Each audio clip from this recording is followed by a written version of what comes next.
জিয়াউর রহমান তো একজন সামরিক শাসক ছিলেন। একজন সামরিক শাসক সামরিক ফরমান জারি করে দেশে গণতন্ত্র ফিরেছে, পৃথিবীতে এই নজির নাই যেটা জিয়াউর রহমান করছেন। আপনারা কি জানেন এই যে জিয়াউর রহমান গণতন্ত্র ফিরাইলেন, যার মাধ্যমে আওয়ামী লীগ রাজনীতি করার সুযোগ পাইল 22 সালের পর, সেটা কিসের মধ্য দিয়ে? তখন তো সংসদ নাই, সংবিধান তো সংশোধনও করা যাইতেছিল না। কিসের মধ্য দিয়ে? জিয়াউর রহমানের সামরিক ফরমানের মধ্য দিয়ে। পৃথিবীর একমাত্র একজন সামরিক শাসক যিনি ফিল করলেন না সামরিক পন্থা দিয়ে করা যাবে না, গণতন্ত্রে ফিরতে হবে। এবং দেখেন হাসিনারে এবং আওয়ামী লীগের চরিত্রটাই হইল এরকম, এর যে একটু ভালোবাসে তার এসে হত্যা করে।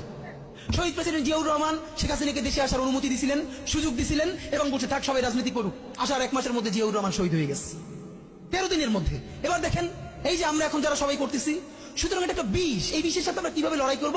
জাতীয় ঐক্যমত্য তৈরি করতে হবে। সুতরাং পলিটিক্যাল পার্টি এবং সবার প্রতি একটা কথা, প্লিজ আপনারা বিএনপি কে শতভাগ কর্নার করে দিন না। বিএনপি এই আধিপত্যবাদ বিরোধী লড়াইয়ের জন্য আমাদের একটা বড় শক্তি।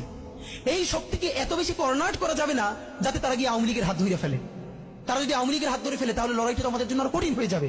বরং বিএনপির প্রতি আমাদের চ্যালেঞ্জ হলো, যেই বিএনপি বাকশালী সংবিধানের প্রতি প্রেম দেখাবে, তার শহীদ জিয়ার ছবিটা সামনে এনে বলতে হবে যে এই বাকশালী সংবিধান তো জিয়াউর রহমানই ছুঁড়ে মারছিল। বেগম জিয়া বলেছেন এই সংবিধানকে ছুঁড়ে ফেলা হবে। এখন বেগম জিয়ার চেয়েও নতুন বিএনপি আসছে, বেশি প্রেমের বিএনপি। যেই শহীদ প্রেসিডেন্ট জিয়াউর রহমান ইসলামোফোবিক জায়গা থেকে বাংলাদেশের মুসলমান, বাঙালি মুসলমান সব আইডিয়াকে ধারণ করে বাংলাদেশের জাতীয়তাবাদ তৈরি করলেন।